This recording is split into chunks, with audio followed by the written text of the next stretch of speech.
Welcome to the R Spot. This is the place we come to examine and explore all things relationship, for all kinds of relationships. Today, I want to talk about killers. The beliefs, attitudes, and behaviors that will kill a relationship. I'm talking about those things that take the life out of a relationship, and very often they take the life, joy, and love out of the people in the relationship. Let's start with the common things we know we should not do, but often do in relationships. Things like lying, betrayal, breaking confidences, neglect, abuse, whether that's physical, psychological, or emotional. These are things that often result when we get bored in our relationships, when we start to take the relationships and the people for granted. And sometimes we're not even aware that we are killing off the very fibers and foundation of a relationship. And even when we are aware, we do it anyway. Lying or dishonesty and betrayal are the three biggies because they break trust. And once the trust is gone, the relationship is basically doomed. You see, love is flexible, pliable, durable, but trust is fragile. Love can endure almost anything, but once the trust is gone, you have very, very hard work to do. And if you don't do the work, sooner or later, the relationship will collapse into a heap of bitterness or resentment and hurt. Dishonesty of all kinds and betrayal, which usually involves some kind of dishonesty, are sure enough relationship killers. But then there's another killer, a more subtle killer that takes a little more time, but it too will suck the life right out of a relationship, and that's neglect.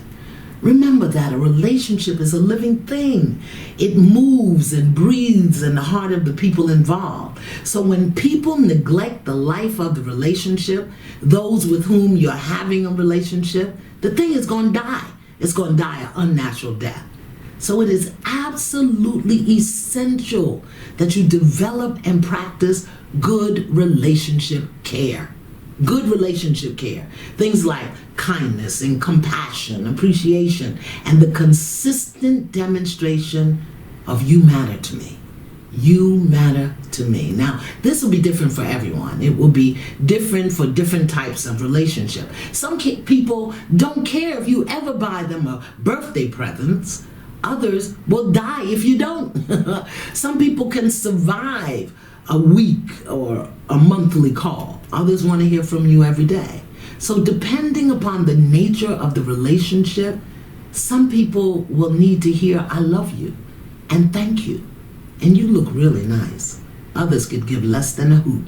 But it is up to you to pay enough attention to what's going on in the relationship so that you can do and demonstrate what's required to nurture it, to nourish it, and to feed it.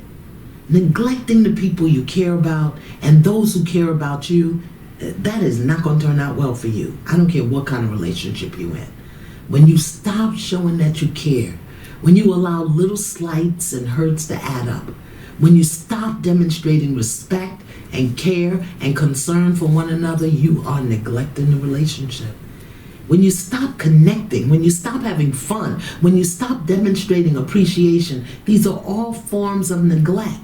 And you know how you can tell when the other person or the people in the relationship are feeling neglected? They're going to start complaining. They are going to start complaining. You see, the only reason we complain about anything is because we either know or want things to be different. We want things to be better. We want something that we're not asking for or don't know how to ask for. This brings me to another relationship killer. Not asking for what you need and what you want. Withholding your thoughts and your feelings and your needs is like sticking a knife right into the heart of the relationship because it fosters resentment, bitterness, and ultimately meanness. People who feel they're being neglected tend to get mean.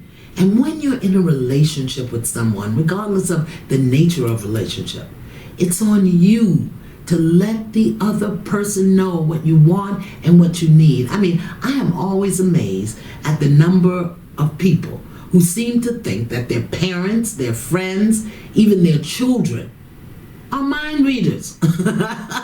We think they should know what we like, they should know what we want, they should know what we need. Wrong. Even if they knew or acted like they knew, it's up to you to remind them by asking for what you need and what you want. And when you don't, you'll feel neglected. And when you feel neglected, you'll complain. And when you complain, the other person will feel badgered and bothered, and that will kill whatever good feelings they have for you and about you. So let's just take a moment and talk about relationship mass murder. It's called reward and punishment. What I mean is, reward and punishment. You know, if you do this, I'll do that. Or I'm not going to do this because you didn't do that. Or when you do this, I'm going to do that. Whatever form it takes. Reward and punishment will kill a relationship. It's a covert form of manipulation and control. It's an underhanded way to get what you want without asking for it.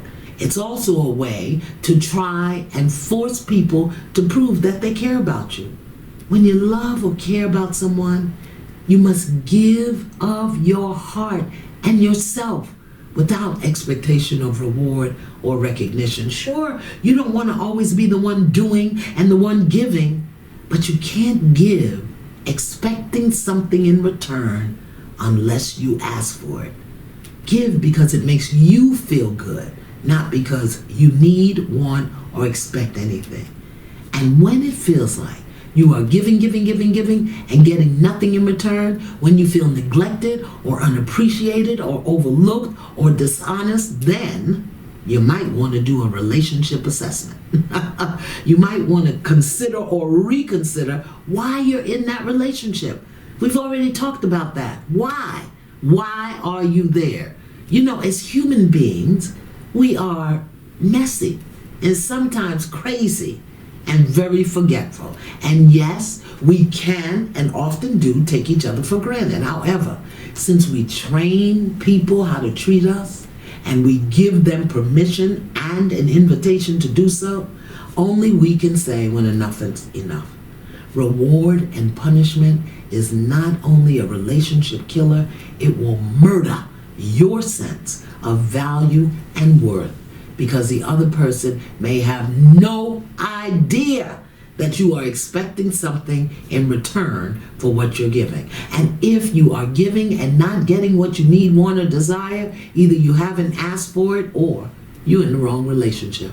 You are covering up a need and will try to control and manipulate. Now, with that in mind, let's talk about another howdy-doody relationship killer. Trying to get somebody to change. Oh my God. Begging, pleading, cajoling, punishing, conjuring up what you want in a crystal ball will not make people change unless that's what they want to do. So very often we see people as we want them to be rather than as who they are. People will always show you who they are by what they do, and it is up to you to accept what they do and participate or not. If you believe they are who they act like they are, then you get to choose. This is what I want or not. But by trying to force somebody to change, trying to convince them that they need to change, trying to accommodate them as they fail to or refuse to change, that is going to kill your relationship. I've said it before, I'll say it again. People do what they do because of who they are and the information they have. And sometimes they don't see the need for change. They don't want to be who you want them to be. Other times they're afraid to change. Then there are those people who think you need to change and leave them alone.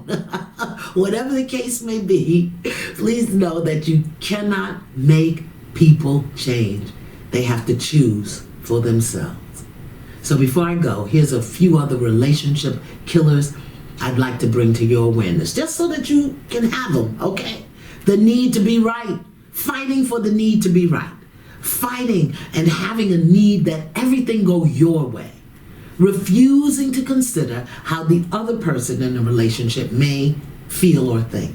Here's another one: constant criticism, and her cousin, constant correction, and their mother, constant complaining. Big relationship killer. When you fail to participate in clean, clear, complete communication. I'm going to do a whole R-Spot episode on that one. When there's a lack of boundaries, unforgiveness, holding on to the past, selfishness, pride, and ego, which is the primary motivation of the fight to be right.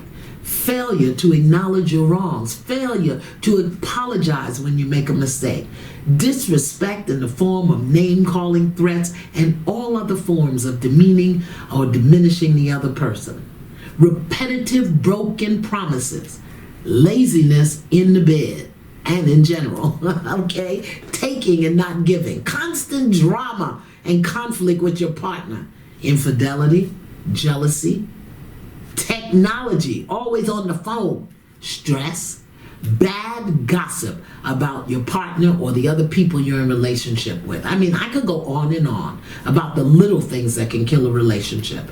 But here's the thing.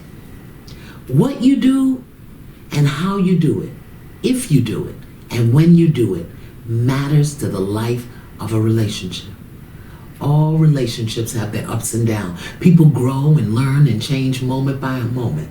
However, when we fail to practice good relationship care, or when bad behavior becomes the norm in a relationship, it's like dying from 1,000 paper cuts. We need our relationships. We need and we want to be connected to others. And we are, in spite of our often bad behavior. We're very sensitive creatures. And people need to feel loved and appreciated. People need to be seen and heard. And the truth is, although relationships take work, it is work that we are all equipped to do. So the bottom line is this. We simply must pay more attention to our relationships because they matter. And if you're in a relationship and you're not willing to do the work, please get out. Because you don't want to kill somebody with 1,000 paper cuts. I hope this helped. Because I just have a feeling that somebody out here needed to hear this today. Until next time.